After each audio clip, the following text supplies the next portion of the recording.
Hakikat ilmu pengetahuan. Ilmu dalam perspektif Islam, di video yang islamisasi ilmu ya, sumber ilmu dalam Islam apa?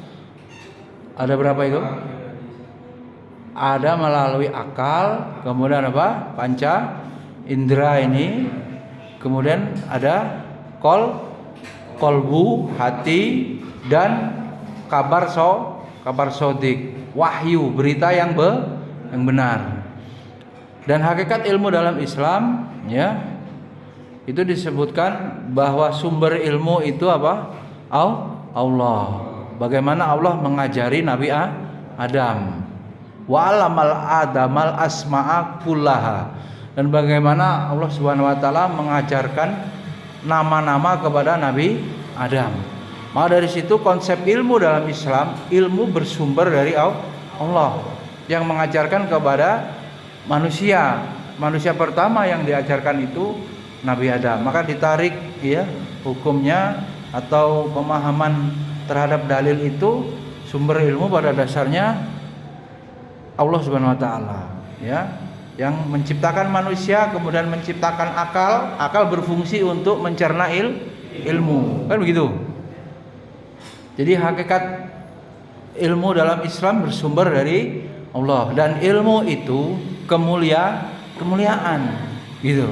Harta itu anugerah. Sering Bapak ulang-ulang. Kalau Anda memilih jalan sebagai guru, itu jalan ilmu, bukan jalan untuk harta, pengabdian gitu. Kemuliaan dalam pandangan Allah, ridho Allah ada di situ orang-orang yang mau menyebarkan ilmu. Sudah dijelaskan bahwa setelah kenabian ini, derajat tertinggi berikutnya adalah menyampaikan ilmu. Jadi posisi guru itu setelah nabi. Al ulama warasatul anbiya, pewarisnya para nabi itu adalah ulama. Turun ulama itu tinggal kualitas keilmuannya, turun di kelas-kelas jadilah guru yang menyampaikan ilmu. Ya, fa'lam annahu la ilaha illallah, bahwasanya kewajiban kita adalah mengilmui tentang la ilaha illallah, dan kewajiban kita untuk menuntut ilmu. Allah tinggikan derajatnya orang-orang yang mau menuntut ilmu.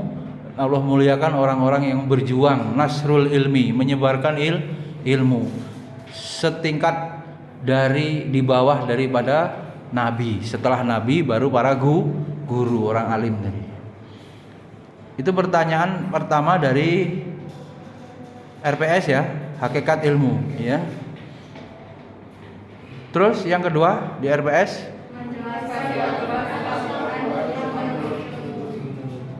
motivasi Al-Quran tentang kewajiban menuntut ilmu ya. Surat Al-Mujadilah jelas, surat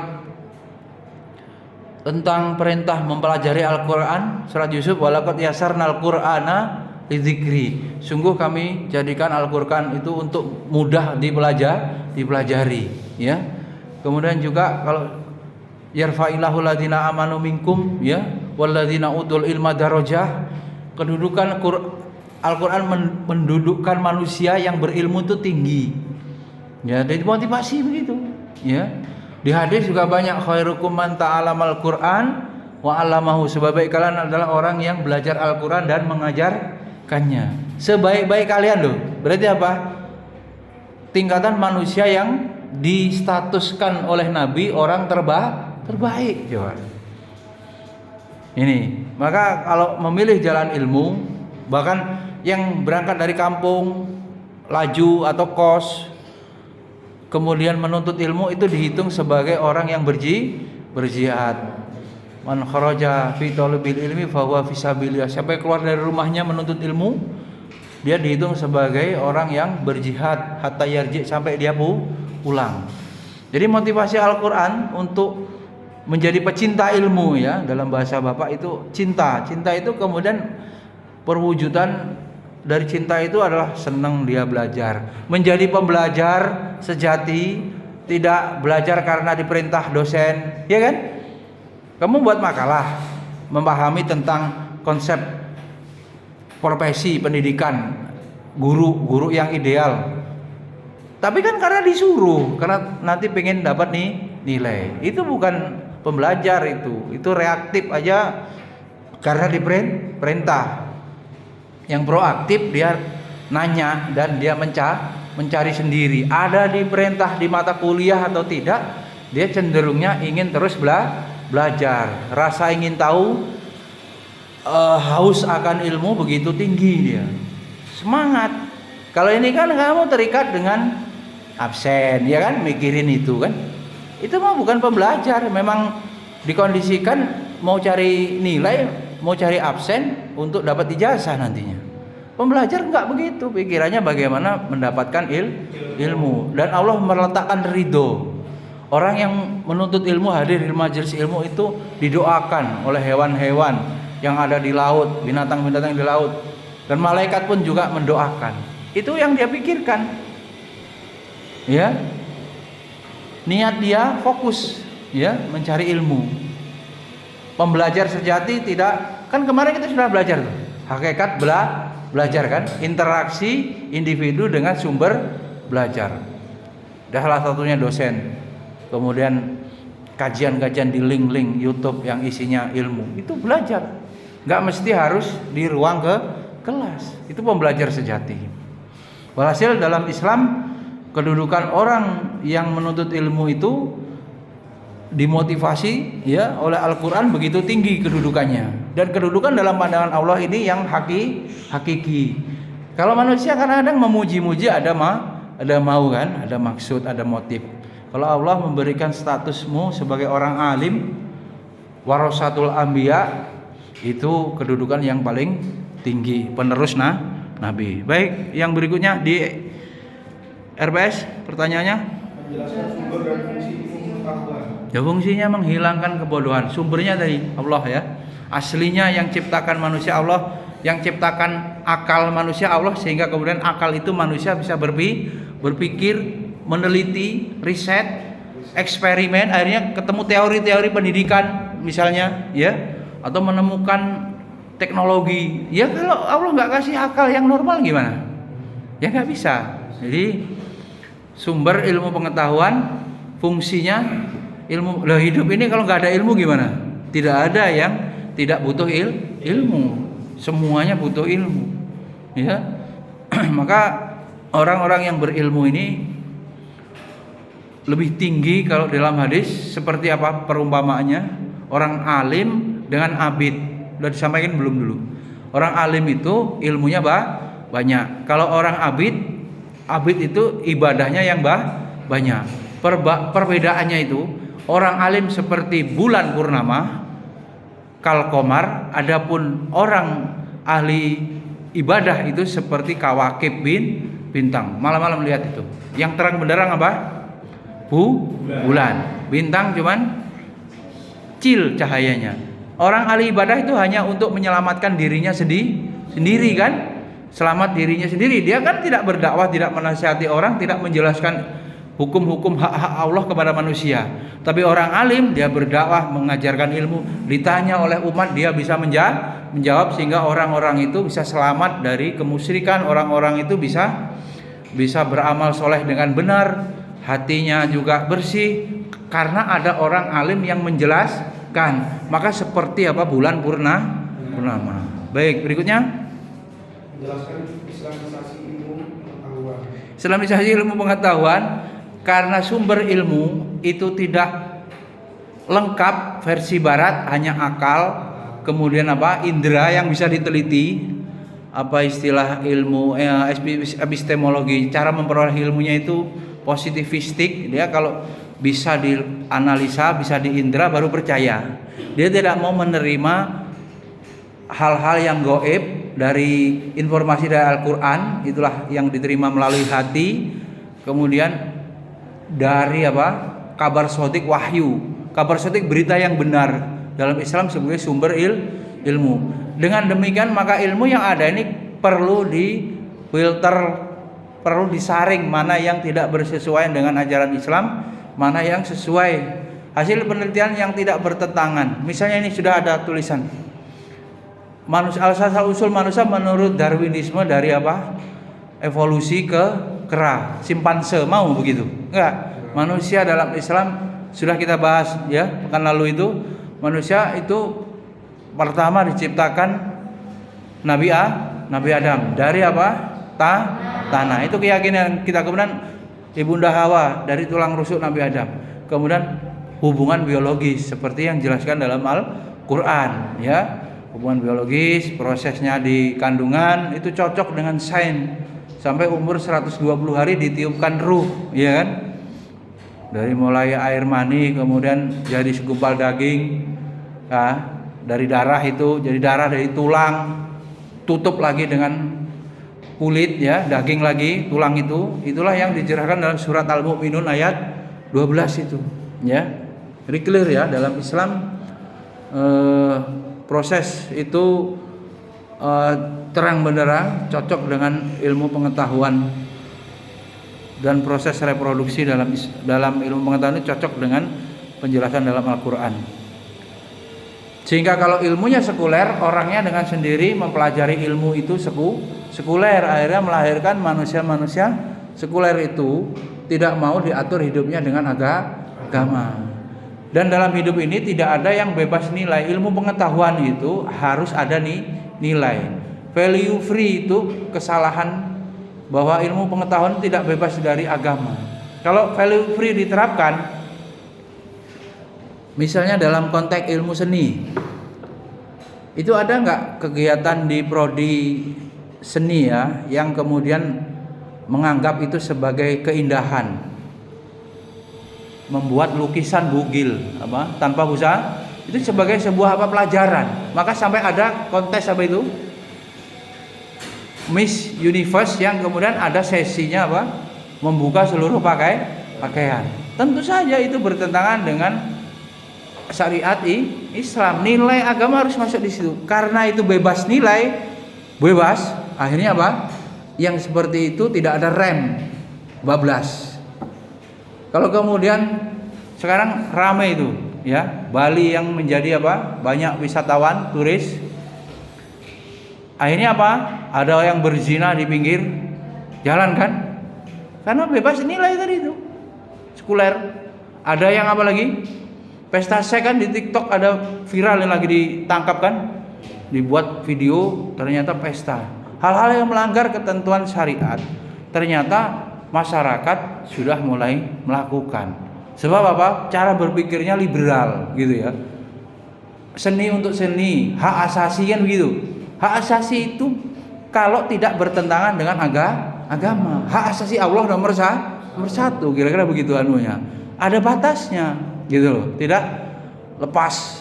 Ini guru-guru ini kan setengah mati mengajarkan moral ya. Kalau nggak mau pakai istilah akhlak, moral, etika, tapi dihancurkan dengan budaya-budaya barat yang masuk, yang mereka sejak ya kan begini, mereka itu begitu itu berpakaian yang bikini, pakaian yang menurut Islam itu membuka aurat, mereka itu nggak ada aturan begitu, boleh gitu, nggak dilarang di negaranya, dan mereka kemudian jadi turis membuat berperilaku seperti itu. Selesai, kita akhirnya di negara kita yang timur ini istilahnya budaya malu, budaya adab itu hilang, tergerus.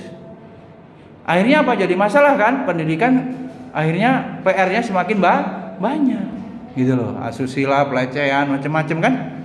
Nah ini kalau agama ini sudah dibuang, maka hidup ini menata kampus, menata rumah tangga, pendidikan harus mendasarkan bagaimana agama mengatur itu semua. Itulah namanya Islamisasi. Sebab dari konsep ilmunya sudah tidak menerima sumber ilmu dari Allah, penerapannya ya kayak begitu.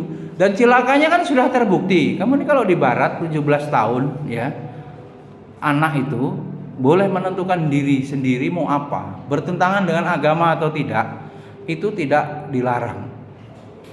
Nggak ada aturan begitu, bebas. Kalau kamu melanggar norma sampai berzina misalnya, dipukul sama bapakmu itu dilaporin polisi bisa, karena melanggar hak asasi anak. Nggak boleh, karena sudah dewasa, disuruh mau menentukan hidupnya sendiri. Bayangkan hubungan orang tua dan anak seperti itu di barat. Apa ini mau kita terus ikuti begitu? Terus sekarang juga kan anak-anak ini sudah walaupun dalam bukan zina melawan orang tua kan durhaka, nggak dibelikan HP, orang tuanya bisa dibacok tuh, ya bisa diserang gitu. Iya, apa-apa yang keinginannya tidak dituruti langsung orang tuanya dipukul ya, kerasan. Malah orang anak yang kurang ajar begitu. Di RPS selesai? Apa? Doa ada penuntut ilmu udah di-share di grup ya. Iya. Coba dibaca. Ada 11 itu di antaranya. Loh, Bapak belum kamu tanya sudah diperkirakan ini penting. Coba diulas, baca yang keras. 1. Menurut Imam Al-Ghazali yang pertama mengikhlaskan niatnya. Apa-apa di situ? Belum lama Bapak share, baru 2 hari mungkin ya. Ya, Ilham, apa ini? Wah, itu pembelajar sejati kan? Jangan kena paham sekolahisme atau kuliahisme. Belajar kalau hanya di kelas kuliah. Di luar itu nggak mau belajar. Apalagi udah sarjana berhenti belajar. Wah, itu akan kena paham sekolahisme. Terus yang kedua? Hah? Tertib. Bertindak dengan ya ilmu yang memayungi amal dan perilaku ya. Jadi perilaku kita itu harus mencerminkan ilmu. Bedanya orang kuliah yang enggak kan begitu. Bedanya lagi kuliah agama dengan enggak kan. Kamu di STKIP kuliah agamanya kan ada terus. Sampai semester berapa itu? 3 kan. Akidah, ibadah, akhlak. Kalau di Unila kan cuman PAI itu 1 semester, di MKDU semester 1 kan. Kalau ada tahsinnya juga ada pembinaan keislaman di STKIP. Terus yang ketiga? Tenang. Iya. Senantiasa bersikap tenang. Iyalah, jangan. Biasanya orang tong kosong nyaring begitu pepatahnya ya. Jadi kita orang alim itu banyak mikirin kalau umat banyak berdosa, Allah turunkan azab. Ini sekarang ini apa? Kekeringan kan? Palembang kebakaran kan? Asap. Di belahan bumi lain banyak musibah, mungkin angin, mungkin apa. Berpikir sebabnya dosa. Jadi enggak banyak cengenges siapa ketawa ketiwi hidup ngelawak gitu enggak. Serius dia. Berikutnya semua ilmu atas izin Allah. Pinternya dia, hebatnya dia sebagai orang pinter gimana? Ini ada anak lahir cerdas, intelijensi tinggi, jenius. Satunya katakanlah rata-rata atau pas-pasan lah, enggak sampai idiot. Terus itu dari mana asalnya? Allah. Yang pinter itu apa hebatnya? Karena memang Allah berikan dia kecerdasan, kelebihan, fadlullah namanya, fadilah, dia cerdas. Lalu yang disombongkan apa? Wong itu pemberian pada hakikatnya. Pemberian. Termasuk yang kaya, ya kan? Anugerah kan? Kaya raya dia. Yang satunya miskin. Loh, itu juga titipan. Bukan murni dari kehebatan dia sendiri. Kalau Allah berkehendak jadikan dia miskin, Allah berkehendak jadikan yang pintar jadi kebentur aja itu, kepleset. Sarafnya error 1 udah kembali bodoh. Sangat mudah bagi Allah. Maka tidak ada lagi ruang untuk sombong, ya. Memang penyakit orang berilmu itu mudah sombong, mudah merendahkan orang lain yang di bawah ilmunya dari dia. Berikutnya bersikap lembut. Ya, pada asalnya hilmi atau kelembutan itu membawa kepada keberhasilan. Orang yang kasar keras itu juga tetap cara menghadapinya dengan kelembutan. Yang orang kasar itu anak-anak yang mungkin broken ya, dia pribadinya keras. Itu juga dia tidak suka dikerasin kan? Coba kita mungkin termasuk yang temperamen emosional keras umpamanya. Itu juga kita nggak suka kalau ada yang suasana gaduh keras, marah-marah, itu nggak suka. Seneng yang lembut kan. Nah, sifat penuntut ilmu semakin dia berilmu harusnya dia semakin merunduk seperti padi, dia semakin tenang, semakin lembut, stabil gitu dalam menyikapi masalah. Berikutnya,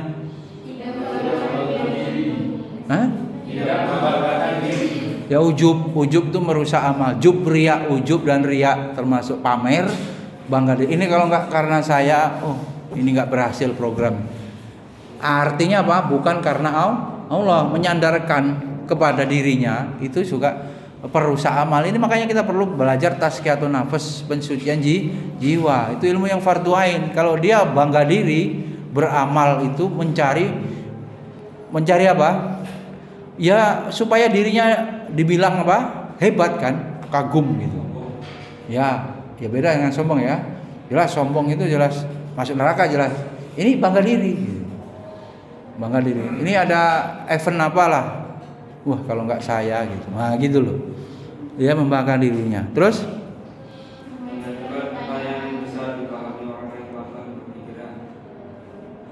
mengajukan pertanyaan yang Khotibunas ala qadri ukulihim. Kalau ngomong, kamu ngajar SD, ngajar SMP, ngajar SMA, ngajar PAUD, beda. Sebagai penuntut ilmu itu ngerti gitu. Kalau ini gagal paham, diulangi lagi, sabar gitu. Mungkin ada yang harus penjelasannya 2 kali. Penuntut ilmu juga begitu, ya. Tidak kemudian langsung menjas apa, menjelek-jelekkan gitu. Wah, dasar ini tell me apa, telat mikir apa, loading lambat, dihina gitu. Wah, enggak begitu. Dia harus sabar mengulangi pertanyaan, mengulangi penjelasan sebagai penuntut ilmu. Berikutnya berapa? Dengan mengatakan saya tidak tahu. Nomor berapa ini? 8. Jangan sok tahu. La adri nisful ilmi. Kalau ditanya kemudian tidak bisa menjawab, katakan la adri dalam bahasa Arab, saya nggak tahu, itu bukan bidang saya, dan itu bukan berarti rendah ya. Kamu tanya hukum tentang ke bapaknya, hukum yang bapak nggak tahu, bapak jawab nggak tahu. Itu bukan berarti apa? Rendah, dan memang harus begitu. Kalau tidak tahu ya dijawab tidak tahu, tidak boleh sok tahu. Asbun aja gitu. Apa jaga apa?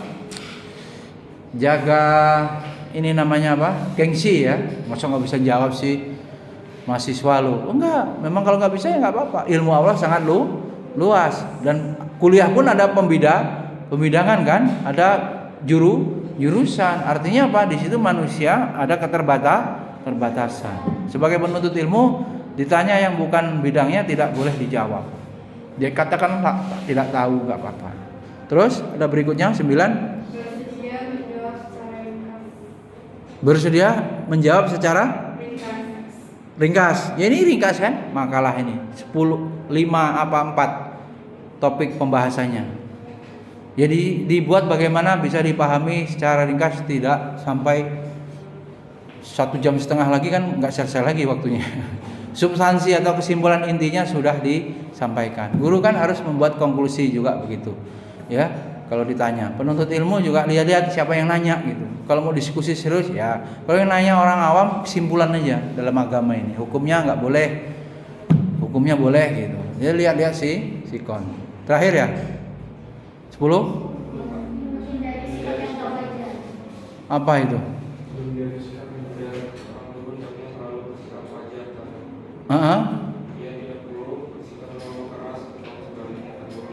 Oh ya, keras itu perlu nggak? Tegas, perlu lah ya. Masa di situ mahasiswa tidur dibiarin aja, lanjutin. Wah, gurunya nggak bener. Mahasiswa muridmu ini apa? Iya, mainan ribut ya, dibiarin. Ya harus ditegakkan apa? Disiplin. Reward and punishment ya, mana yang harus dihukum, mana yang harus dipuji kan, harus proporsional sesuai kebutuhan penempatannya itu.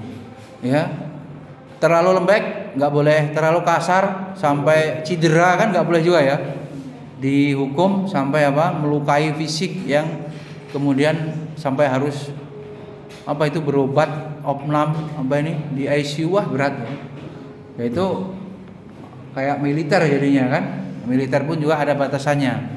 Jadi guru harus memahami adab-adab itu. Mudah-mudahan bermanfaat ya. Assalamualaikum warahmatullahi wabarakatuh.